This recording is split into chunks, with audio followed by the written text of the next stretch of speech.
CCTV camera नहीं होता तो आज हम किसके सामने हमारा दुखड़ा रोते। मेरे साथ मारपीट करना स्टार्ट कर दिया, बेरहमी से मेरे को मारा है, मेरे को मारा गया है, मेरे बाल खींचे गए हैं, लात गुस्से मारे गए हैं, डंडों से मारा गया है। हमें तो यहाँ पे पुलिस ने आकर के बेरहमी से पीटा। 2 बजे मैंने भाई साहब को फोन किया कि भाई साहब हमें आपकी आवश्यकता है, क्योंकि अगर राजस्थान की अगर पुलिस ऐसी है तो यहाँ के पत्रकार भी ऐसे ही होंगे। हमें पत्रकार से विश्वास उठ गया और आप भाई साहब के ऊपर हमें विश्वास था, इसलिए हमने आपको रात को रिक्वेस्ट किया सुबह 6 बजे आप बिना हमारे एक फोन के ऊपर एक आवाज के ऊपर आप चल के पीटा। 500 पुलिसकर्मी शराब में एकदम फुल शराब पी हुई थी। नमस्कार दोस्तों, मैं आपका दोस्त सोनू शर्मा इस वक्त मौजूद हूँ राजस्थान के न्योलकी गांव में। साथियों, मेरे आने का कारण ये है क्योंकि सिरसा से पल्लू धोख मारने जा रहे कुछ युवा साथियों को रात को 2-3 गाड़ी पीछा करने लग जाती है। उनका मकसद कोई लूटपाट का था, तो ये न्योलकी गांव में एक कैंटीन में रुक जाते हैं। उसके बाद में इनको डर लगता है, ये रात को खौफ खाकर पुलिस को फोन करते हैं। साथियों, रक्षक ही भक्षक बन जाए तो आखिरकार हम उम्मीद किससे कर सकते हैं। साथियों, पुलिस वाले आते हैं, आने के बाद में इनके साथ ही मारपीट करते हैं। साथियों, बड़ी विडंबना की बात है। के बाद हमने पूरी रात यहाँ पे मिट्टी के अंदर बैठ करके पूरी रात गुजारी है। कि आरोपी है, आरोपी तो वहां से चले जाते हैं, लेकिन जो पीड़ित है, पीड़ित को भी पुलिस पिटाई कर डालती है। साथियों, विडंबना की बात, रक्षक ही भक्षक बन जाते हैं। जानते हैं पूरी कहानी क्या है, पूरा मामला क्या है। नमस्कार जी, क्या नाम है? बलराम नाम है सर मेरा। हाँ जी, पूरी कहानी क्या है बताइए सर। पूरी कहानी ये है, हम पल्लू धोख मारने के लिए निकले थे नौर होते हुए। नौर से पीछा करते हुए हमारे को शक हुआ कि हमारा कोई गाड़ी पीछा कर रही है। मेरा साथी रामनिवास है और मैनपाल, हम 3 भाई आए हुए हैं पल्लू धोख मारने के लिए। रास्ते के अंदर क्या होता है कि हमें डाउट होता है कि हमारा गाड़ी कोई पीछा कर रही है। हमने गाड़ी आगे भट्टे के साइड में लगाई, वो गाड़ी हमारे को क्रॉस कर जाती है। 10 मिनट हम वहाँ पे रुके हैं, उसके बाद हमने गाड़ी के पीछे पल्लू की तरफ चल दिए थे, क्योंकि कई बार डाउट भी हो जाता है। ये ऐसे डाउट के चक्कर में हम पीछे पीछे आते हैं। हम आते हैं यहाँ पे इस गाँव में, तो ये कैंटीन के आगे वो 2 गाड़ियां खड़ी हुई थी। हम उन गाड़ियों को क्रॉस करते हैं। उसके बाद मेरा साथी रामनिवास कहता है कि इनके पास 3 गाड़ी है, 2 यहाँ खड़ी है, 1 आगे है, तो हम आगे नहीं जाएंगे। उसके बाद हम वापसी आ जाते हैं। उसके बाद हम यहाँ दुकान पे आते हैं जहाँ पे वो 2 गाड़ियां रुकी हुई थी। उसके बाद हमने अंकल से आकर के पूछा कि अंकल जी, उन बंदों ने आपसे क्या चीज मांगी है। अंकल जी ने हमें बताया कि उन्होंने हमारे से मोबिल की डिमांड करी थी और मैंने उनको 1 लीटर मोबिल दिया कि मेरे पास 1 लीटर मोबिल पड़ा है, लेकिन उन्होंने मोबिल नहीं लिया। बोले कि गाड़ी आ गई ऐसा कह के वो भाग गए। हमारे आने के बावजूद फिर हमें डर हमारा जो शक था वो सच में बदल गया। उसके बाद हमने क्या किया, अंकल जी को बताया कि अंकल जी हमारे ऐसे पीछे गाड़ी लगी हुई थी ये। इसके बाद हम यहाँ पे रुके, अंकल जी ने हमारी पूरी मदद करी। अंकल जी ने यहाँ राउसर थाने के अंदर फ़ोन किया, उन्होंने कहा कि ये एरिया हमारे से बाहर है, हम पल्लू की तरफ फ़ोन करते हैं ताकि पल्लू की पुलिस आकर के आगे गाड़ियों को रोक ले। जो गाड़ियाँ यहाँ से 2 फरार हुई है, एक स्कॉर्पियो गाड़ी थी, एक दूसरी गाड़ी थी, नंबर हम नहीं देख पाए। उसके बाद में क्या होता है कि जैसे ही हम यहाँ से फ़ोन करते हैं तो हमारे पास पल्लू थाने से फोन आता है मेरे पास। मेरा नंबर और मेरी गाड़ी का नंबर ले लिया जाता है, जो कि मेरी गाड़ी है HR06AD 8781 मोबिलियो 7 सीटर गाड़ी है, डीजल वर्जन। इस गाड़ी के अंदर क्या होता है कि वो हमारी पूरी जानकारी ले लेते हैं पुलिस वाले। उसके बाद कहते हैं कि हमारे एरिया के अंदर ऐसी कोई वारदात नहीं घटी है और ना ही कोई ऐसा वारदात आज तक हमारे हुई है। लूटपाट हमारे एरिया में नहीं होती, आप बेखौफ होके जाइए। हमने कहा कि हमें डर लग रहा है क्योंकि हमारा सच आ गया है सामने उनका, इसलिए हम रात को यहीं पे रुकेंगे, हम सुबह जाएंगे। अंकल से हमने गुजारिश करी कि अंकल जी हमें रात रुकने का वास दो। उसके बाद हमारे पास 3-4 बार पुलिस वालों का फ़ोन आता है कि आप आगे आ जाओ। उसके बाद हम नहीं जाते हैं, यहीं पे रुके रहते हैं। हम अपनी, क्योंकि डर के खौफ के कारण हम आगे जाना जोखिम में डालना नहीं चाह रहे थे।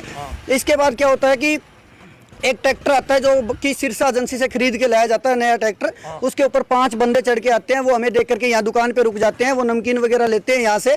उसके बाद वो पूछते हैं कि क्या हो गया, तो हमने बताया कि ऐसे हमारी गाड़ी पीछा कर रही थी और इसके चक्कर में हम यहीं रुके हुए हैं। तो उन्होंने हमें कहा कि भाई 5 लोग हम हैं, 3 तुम हो, 8 लोग हैं, हम भी तुम्हारे साथ चलते हैं, हमारे पास भी नया ट्रैक्टर है, कहीं हमारे साथ लूटपाट ना हो जाए, इसलिए तुम हमारे साथ चलो। इतने में मेरे पास पल्लू थाने से फ़ोन आता है, वो हमें कहते हैं कि आप आओ, कुछ नहीं होगा, हम आगे ही खड़े हैं, 3 किलोमीटर के बाद बॉर्डर पे, हम आपको पल्लू छोड़ देंगे। लेकिन हमारी अंतरात्मा नहीं मांगी, हम नहीं गए, हम यहीं पे डटे रहे। उसके बाद पुलिस यहाँ पे आती है। उसके बाद आते ही पुलिस ने ताबड़तोड़ बिना कुछ पूछे हुए कहते हैं तुम गलत खबर देते हो, गलत सूचनाएं फैलाते हो, हम कहाँ से आए आपको पता है, आपको पीछे हजारों लोगों की जान जोखिम में छोड़ के हम यहाँ पे आए हैं आपकी मदद के लिए, और आप यहाँ पे जो है अयाशियाँ कर रहे हो, आराम से मजे ले रहे हो। उसके बाद उन्होंने ट्रैक्टर वालों के मारपीट करी, जिससे ट्रैक्टर की लाइट भी टूट चुकी है, वो भी यहाँ पे गिरी हुई है, वो भी मैं आपको दिखाना चाहूंगा।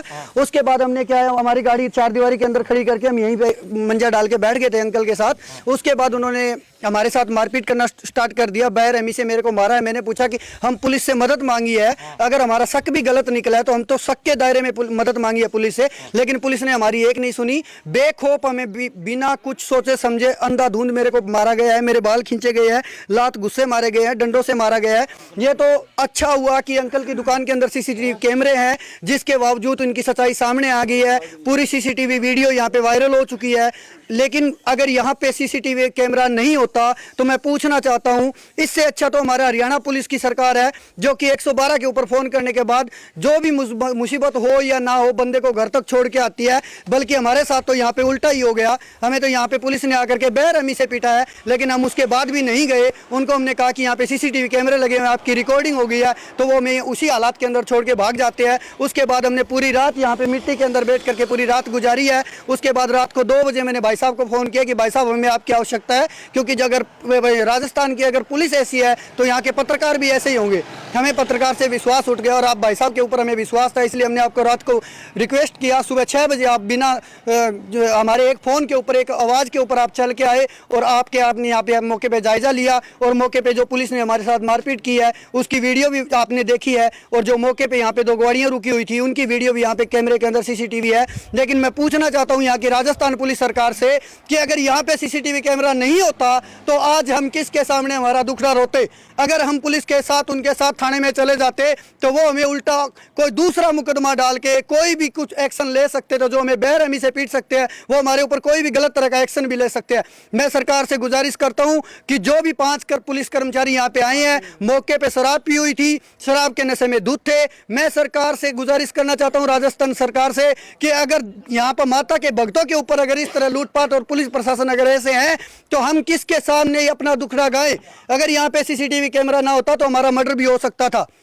अब आगे भाई साहब बताएंगे। साथियों, मैं आपको बता देना चाहता हूं, हमारे सिरसा के युवा साथियों को बहुत ही भयंकर तरीके से पुलिस द्वारा पीटा जाता है, मिट्टी में लिटा लिटा कर पीटा जाता है। साथियों, गरीमत ये रही कि सीसीटीवी कैमरे लगे हुए थे, उसके अंदर पूरी वारदात रिकॉर्ड हो चुकी थी। साथियों, मैं सबसे पहले आपको बता देना चाहता हूं, रक्षक ही भक्षक बन जाए तो आखिरकार आम आदमी किससे न्याय की उम्मीद करेगा। यहां पर ये कन्फेक्शनरी और जो किराना की दुकान चलाते हैं उनसे बातचीत करने की कोशिश करते हैं। नमस्कार जी, क्या नाम है जी? क्या नाम है जी? नाम महावीर है जी। हाँ जी, पूरी कहानी क्या है जी, आप बताइए, आपने क्या देखा?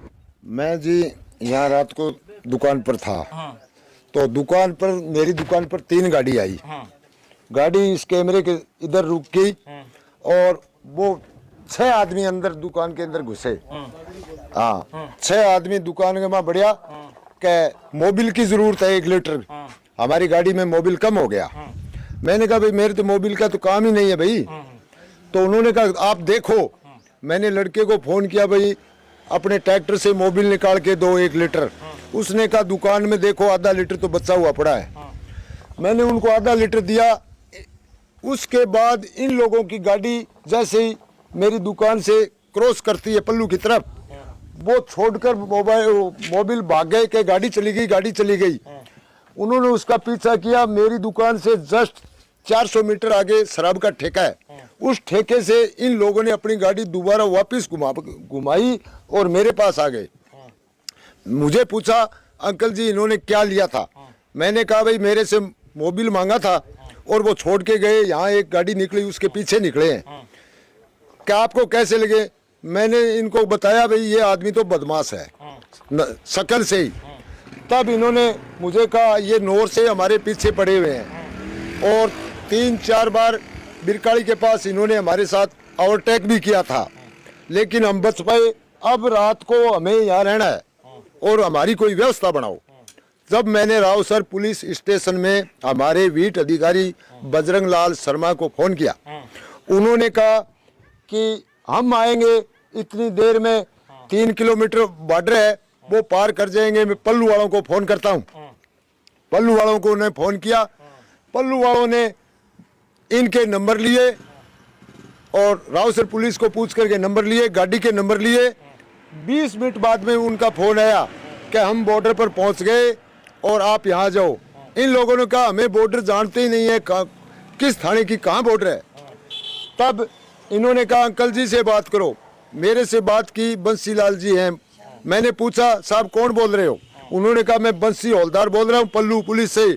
मैंने नमस्कार किया कि आपके पास जो बैठे हैं ना उनको वहाँ से बाहर निकाल दो। मैंने कहा बाहर कैसे निकाल दूँ कि हम बॉर्डर पर बैठे हैं। अरे भाई बॉर्डर पर तो बैठे हो, 3 किलोमीटर है, इनकी गाड़ी आगे रुकी हुई है तीनों और इनको खतरा है कि उनको किसी तरह से यहाँ से निकाल दो। मैंने कहा ये बच्चे रो रहे हैं, रोते हुए को मैं नहीं निकालता। उसके बाद 20 मिनट के बाद में वो यहाँ गाड़ी लेकर के आए, गांव के बीच में चले गए। इनको फोन किया कहाँ हो? इन्होंने कहा हम तो इधर ही बैठे हैं बाहरली साइड में, एक अब घर में बैठे हैं। तब वो वहाँ आए और अपनी दुकान के अंदर इधर यहाँ गाड़ी रोकी उन्होंने और इनके साथ आते ही मार पीट शुरू कर दी। इनको बुरी तरह से पीटा। 500 पुलिसकर्मी शराब में एकदम फुल शराब पी हुई थी, गिर रहे थे। जब इनके मार रहे थे ना तो गिर भी रहे थे, वो इतनी शराब पी हुई थी। अब हम तो क्या बताएं साहब, इतना मैंने बता दिया जो देखा वो। हमारी अशोक गहलोत सरकार से गुजारिश और विनती है कि अशोक गहलोत जी आपके राज्य में क्या क्या चल रहा है। पुलिसकर्मी रात को नशे के टुन होते हैं, नशे में टुन होते हैं और इसके साथ साथ जो फरियादी बनकर आते हैं उनके साथ ही मारपीट करते हैं। यहाँ के जिला प्रशासन से भी हमारी गुजारिश और विनती है कि कृपया करके इन युवा साथियों को न्याय दिलवाया जाए और इसके साथ साथ जो दोषी पुलिसकर्मी हैं उनको तुरंत प्रभाव से सस्पेंड किया जाए। सभी साथियों से गुजारिश है इस वीडियो को ज्यादा से ज्यादा